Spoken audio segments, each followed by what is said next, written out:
जय भीम, मैं राधा करुणा, आप देख रहे हो बहुजन हलचल। जय भीम फिल्म पर हुए विवाद को लेकर अभिनेता सूर्य को मिल रही है धमकी। घर के बाहर तैनात हुए पुलिसकर्मी। बता दें कि वनियार संगम के प्रदेश अध्यक्ष ने अभिनेता सूर्य ज्योति का अमेजन प्राइम वीडियो और फिल्म जय भीम के निर्देशक टीजे गननवेल को कानूनी नोटिस भेजा, जिसमें उन्होंने मांग की है कि फिल्म के निर्माता समुदाय से माफी मांगे और उन सभी दृश्यों को हटाए जिन्हें उन्होंने मानहानिकारक बताया है। 2 नवंबर को अमेजन प्राइम वीडियो पर रिलीज हुई फिल्म जय भीम इन दिनों चर्चा में है। फिल्म के दृश्यों पर शुरू हुए विवाद से अब भी हड़कंप मच रहा है। हाल ही में वनियार संगम के प्रदेश अध्यक्ष ने अभिनेता सूर्य ज्योति का अमेजन प्राइम वीडियो और फिल्म जय भीम के निर्देशक टीजे गननवेल को कानूनी नोटिस भेजा। इसके साथ ही उन्होंने 1 हफ्ते के भीतर मुआवजे के रूप में 5 करोड़ रुपए देने की मांग की।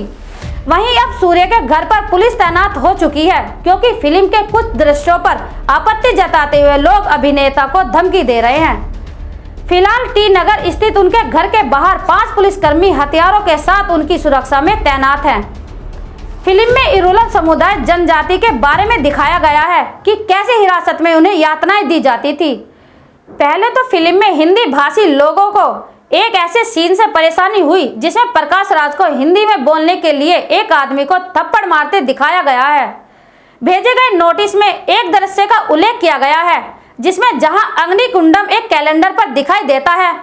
दरअसल अग्निकुंडम वनियारों का प्रतीक है। भेजे गए नोटिस में दावा किया गया है कि निर्माताओं ने जानबूझकर कैलेंडर रखा था।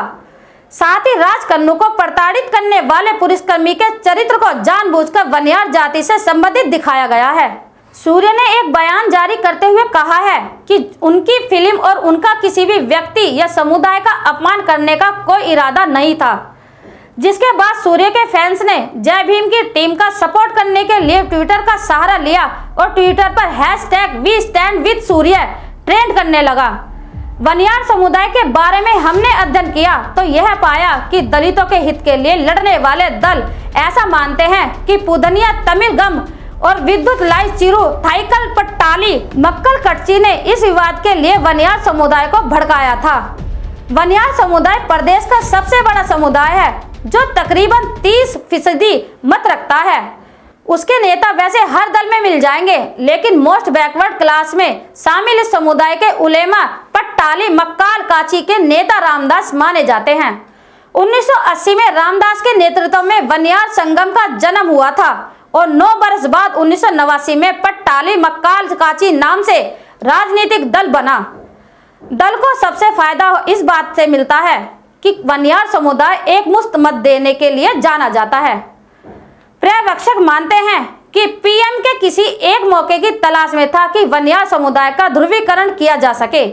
इसलिए जब दलित इलावर्सन और वनियार दिव्या के विवाह की खबर निकली तो बिना समय गवाए पीएम के नेताओं ने इस विवाह के खिलाफ जहर उगलना शुरू कर दिया और अंतरजातीय विवाह को समाज के नाम पर धब्बा बताया। धर्म पंचायत ने दिव्या को वापस पिता के घर लौटने की आज्ञा दी और जब बेटी ने इसे नहीं माना तो पिता सामाजिक तिरस्कार का पात्र बन गया, जिससे घबराकर दिव्या के पिता ने फांसी लगा ली।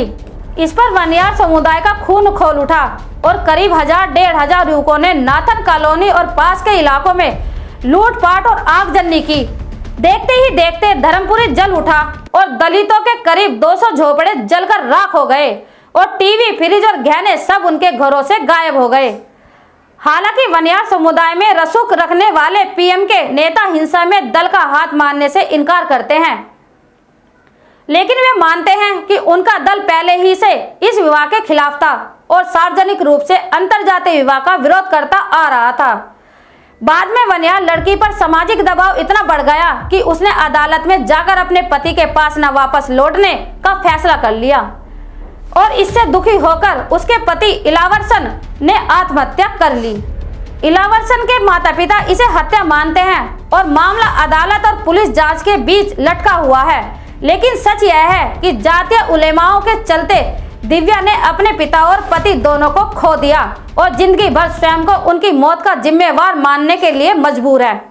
पीएम के उस समय प्रदेश और केंद्र दोनों सरकारों के गठबंधन में था और शायद यही वजह है कि इस अंतरजातीय विवाह के खिलाफ खुलकर जहर उगलने वाले नेताओं के खिलाफ कोई कार्रवाई नहीं की गई। असली समस्या जाति व्यवस्था तथा जन्म के आधार पर ऊंच नीच मानने की सोच तथा स्त्रियों को परिवार समुदाय की इज्जत का पैमाना मानने की रवायत है। ऐसी मानसिकता को बदलने में कानून नाकाफी साबित हुआ, इसलिए जरूरत समाज सुधारक के व्यापक आंदोलन की है। जाति या लिंग के आधार पर ऊंच नीच मानने की प्रथा को वैचारिक एवं व्यवहारिक चुनौती देने की आवश्यकता है। ऐसी प्रथाएं इंसानी तहजीब के लिए चुनौती है, जिन्हें आधुनिक दौर में स्वीकार नहीं किया जा सकता। बनियार समुदाय के बारे में इसलिए हमें बताना पड़ा कि दर्शकों को पता चले कि आखिर ये बनियार जाति कौन है और इसकी कैसी मानसिकता है। वैसे सच्चाई को उजागर करने वालों पर अक्सर उंगलियां उठती है।